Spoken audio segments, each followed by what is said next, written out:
What's going on, guys? Darth back with another Queensblade Limit Break video. I'm getting another late start on the day. You know, life is just kind of crazy right now in the way that things are going.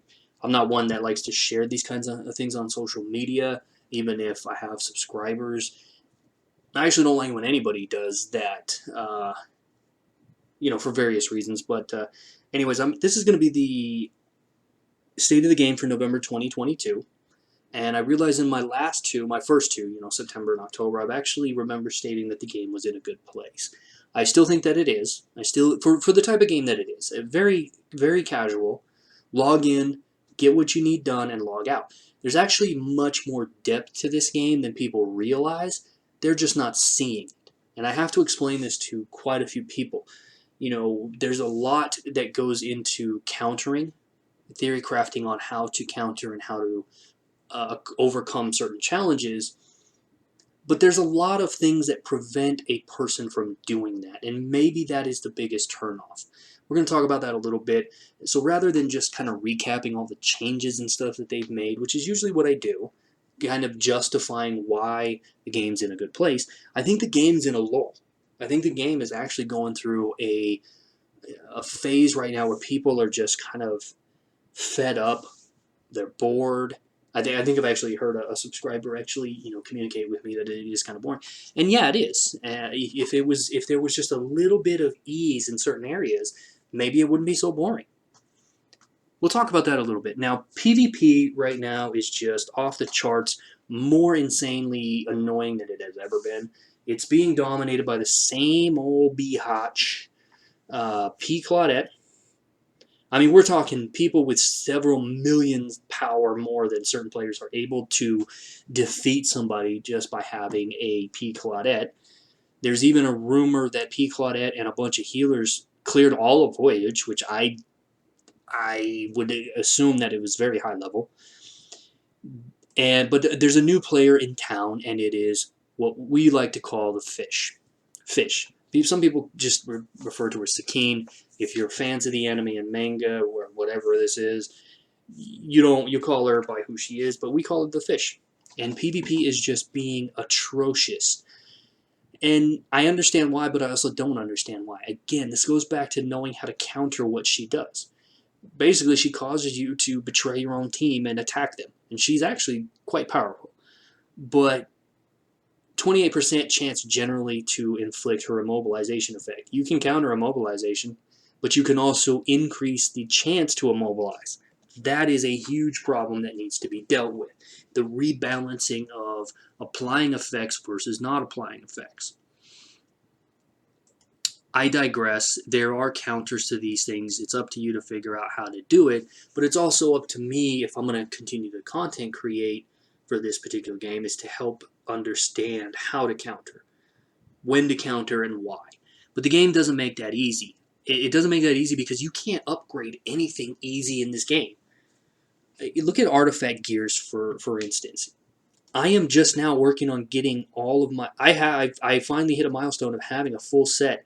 I actually have more than a full set of for my main team, my 5 Warriors Plus, and I'm working on getting them all to level 3.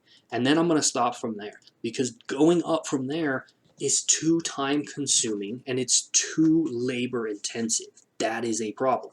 And artifact gear has lots of bonuses, if you don't know, that can help you counter. I mean, we're talking about crit resist. We're talking about, I don't know what is going on here. We're talking about evade, speed, immobilization resist, things that you can upgrade and turn on and off at will to kind of tailor for the situation. The game does not make it easy unless you spend money to do so. That's absolutely horrible. And I'm feeling it. I'm not telling you not to play the game, because you can't have, I'm a firm believer that you can't have everything in the first month. I'm sorry. Any gamer who believes that you should have the most powerful gear in the first week is, I hate to say it, but somebody who is delusional and borderlines on one of those young people who thinks, I don't really know what they call it, but he thinks that they should have everything right away. No, you got to put in some work for some stuff. But I'm not saying that it should take 2 years to do either. And this game doesn't do a very good job of that. Another place that is actually, they've made changes to is Jewels. They added attack and HP. Okay, that's great. Jewels needed something to put them more at the forefront because they were kind of niche. Before the attack and HP update, people were just kind of, just fuse what you need, even if it was for your warrior or not. The randomness at your fusion of jewels is horrible. If you fuse something that your warrior can't use, even though generally most of the stuff your warrior can use, but if your warrior doesn't immobilize, if you get a high level immobilization jewel, it doesn't do you any good. Yeah, before it provided a small 1% in incremental bonus if you had 6 matching jewels, but it was already hard enough to get jewels as it was. Monster Takedown made that easier. You can get a ton of jewels weekly, but it's still not enough for the fusion process. Fusing 5 every time at random is horrible, let alone trying to wait, like I do. I'm a person that waits, waiting until you get the ones you want to fuse them in order to use them. I pitched to the devs that we need a conversion tool. That is something we need in here. We need to be able to convert jewels from one classification to another. Instead of damage bonus, maybe I want crit rate.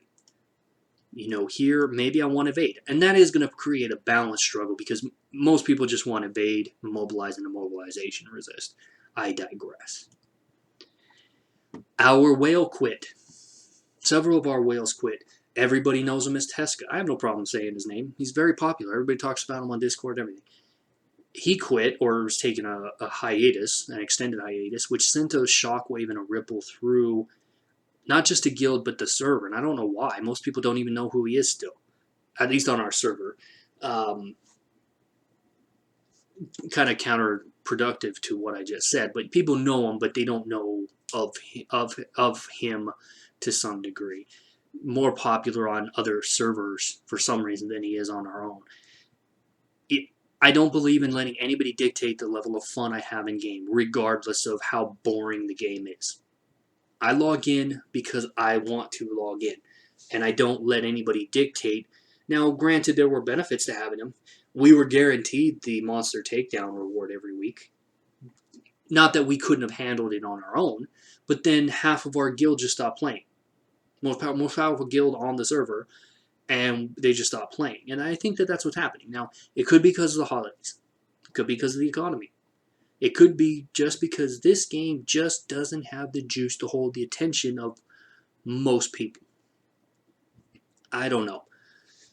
I still think that they're making changes in the right way. I mean, one change, they actually listened to the community. They gave us the ability to change from using books and summoning gems on the arrival summons. This is actually more beneficial than you think, and I look forward to providing a bit of an explanation on that, but they didn't upgrade the amount of times you can summon per day. Even a 10 increase on this would have made it substantially better, because the game does give you a lot of gems, and there are ways to conservatively obtain a ton of gems, including winning the jackpots here, which I've won quite heartily, to be honest with you. I think the most I've won in one sitting and one actually a span of 2 weeks was almost 200,000. That's right, 200,000. And I think that would total 300 and some odd books that I spent between arrivals and here, 20,000 gem. 120 once, and then the rest I made up on a different sesh. I don't know, guys. Let me know what you think in the comments. They are apparently trying to implement changes to the game, but I'm afraid it's going to resemble what we're already seeing. 1, paywalls, and 2, starting off being able to upgrade these things that they're adding, and then coming to a complete and utter stop because of how they do the increase in upgrade materials or obtaining the upgrade materials. I don't know. Let me know what questions you guys have. Maybe I can cover it in the next video. What are you feeling? Are you feeling what I'm kind of feeling in game? Even though I still like the game, don't get me wrong. Sound off in the comment section, guys. I will see you in the next one.